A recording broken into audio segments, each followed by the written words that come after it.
เจ้าสบายดีเนาะมื้อนี้ข้าพเจ้าจะมาเฮ็ดคลิปวิดีโอเกี่ยวกับการนำคะแนนปีเข้าห้างทะเบียนหรือว่าเข้าปึ้มทะเบียนเนาะอยู่ในระบบ Smart School เฮานี้ซึ่งสิมีขั้นตอนและวิธีการแนวใดเนาะอยากให้อาจารย์ติดตามเบิ่งนำกันเนาะเริ่มกันเลยเนาะอาจารย์เนาะอันดับแรกเราก็ไปกวดเบิ่งทะเบียนเราก่อนว่ามีคะแนนแล้วบ่เนาะอาจารย์ก็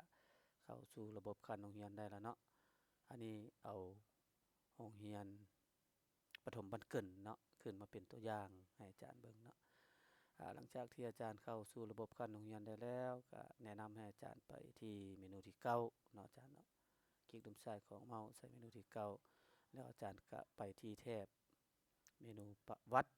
ป .5 นี้เนาะคลิกดุมซ้ายของเมาส์ใส่แถบเมนูประวัตินี้ป .5 เนาะแล้วอาจารย์ก็มาเลือกขั้นเรียนป .5 อาจารย์ก็ไปกดรายงานเนาะนี่เด้เนาะคะแนนภาษาลาวบ่มีคณิตศาสตร์วิทยาศาสตร์สิ่งแวดล้อมบ่ทันมีเนาะแล้วเฮ็ดจะได้เฮาสิได้คะแนนปีนั้นเข้ามาสู่ห้างทะเบียนเฮานี้เนาะ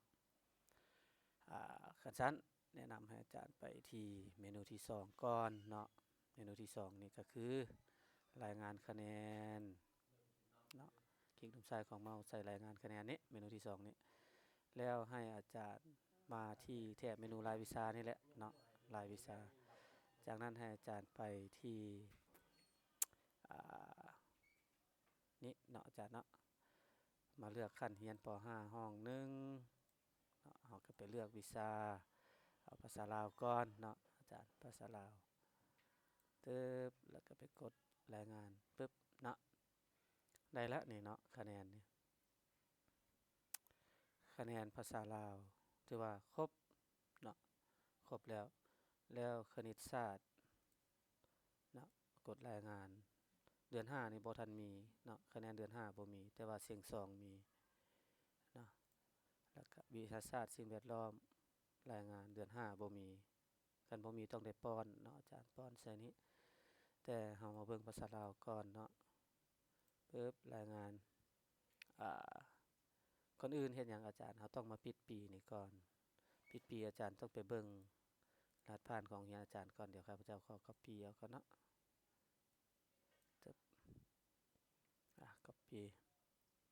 อาจารย์ก็ปิดแล้วนี่หลังจากคะแนนครบแบบนี้แล้วอาจารย์ก็ปิดปีเนาะจะมีปุ่มปิดปีสีเขียวอยู่นี่เนาะคลิกด้านซ้ายของเมาส์ใส่ปิดปีนี้แล้วก็ใส่รหัสผ่านขั้นโรงเรียนของอาจารย์นั้นเข้าไปแล้วก็กดบันทึกเลยกดโอเคเนาะอาจารย์ก็มากดรายงานวันนึงปึ๊บนี่ได้ละเนาะนี่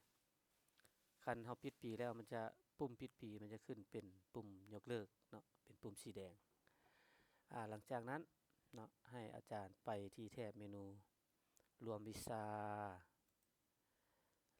แล้วอาจารย์ก็มาเลือกขั้นเรียนป .5 ห้อง1เนาะได้แล้วก็มาเลือกวิชาภาษาลาวแล้วก็ตัวเลือกของวิชานี่วิชาที่1นี่อาจารย์เลือกเป็นภาษาลาวแล้วอาจารย์ก็กดรายงานนี่เนาะคะแนนเฉลี่ยภาษาลาวจะออกมาอยู่นี้และเฮ็ดจะได้มันจังสิไปเข้าห้างทะเบียนเนาะอาจารย์ต้องมาบันทึกเนาะบันทึกรวมคะแนนนี้คลิกดุมซ้ายของเมาส์ใส่ปุ่มบันทึกรวมคะแนนแล้วก็ใส่รหัสผ่านขั้นโรงเรียนของอาจารย์เข้าไปแล้วก็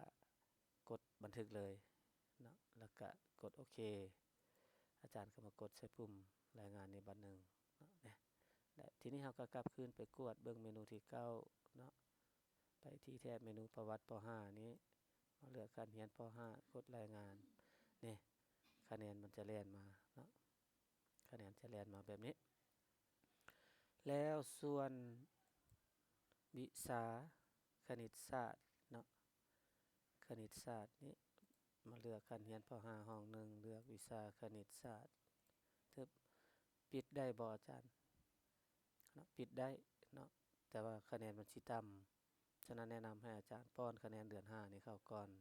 เนาะแล้วจังมาปิดแล้วก็ใส่รหัสผ่านของเรียนเข้าไปแล้วส่วนเสียง2ถ้าโรงเรียนใดที่จะป้อนอยู่ในโทรศัพท์นะเนาะเสียง2นี้ให้ป้อนอยู่ในเดือน6เด้ออาจารย์มันจะมีเดือน6จะเป็นคะแนนเสียง2 ถ้าจะป้อนอยู่โทรศัพท์ถ้าป้อนคอมพิวเตอร์ก็แม่นป้อนใช้รถอาจารย์ป้อนเบิดแล้วอาจารย์ก็มาปิดปีแล้วก็มารวมวิชาเนาะมารวมวิชาแล้วก็เลือกขั้นเรียนเลือกห้องเรียนแล้วก็เลือกคณิตศาสตร์ตัวนี้ก็ต้องเลือกเป็นคณิตศาสตร์เนาะปึ๊บนี่มันยังเป็นศูนย์เป็นหยังยังเป็นศูนย์เนาะคะแนนเฉลี่ยนี่ก็ย้อนว่าอาจารย์บ่ทันได้ไปปิดปีเนาะบ่อาจารย์บ่ทันได้ปิดปีวิชาคณิตศาสตร์นี้ปิดบ่ได้เพราะว่าคะแนนบ่ครบเทื่อเนาะฉะนั้นแนะนำให้อาจารย์เอาเข้าให้มันครบแล้วจังปิดแล้วก็ไปรวมวิชาเนาะไปรวมวิชาแล้วมันก็จะเรียนเข้ามาห้างทะเบียนนี่เนาะนี่เด้มันจะเรียนเข้ามาแบบนี้แต่ละวิชาเนาะอันนี้แม่นเอาคะแนนปีเข้าในห้างทะเบียนหรือว่าปึ้มทะเบียนคันเรียนป .5 เนาะอาจารย์ก็สิมีประมาณนี้เนาะอาจารย์เนาะขอขอบใจอาจารย์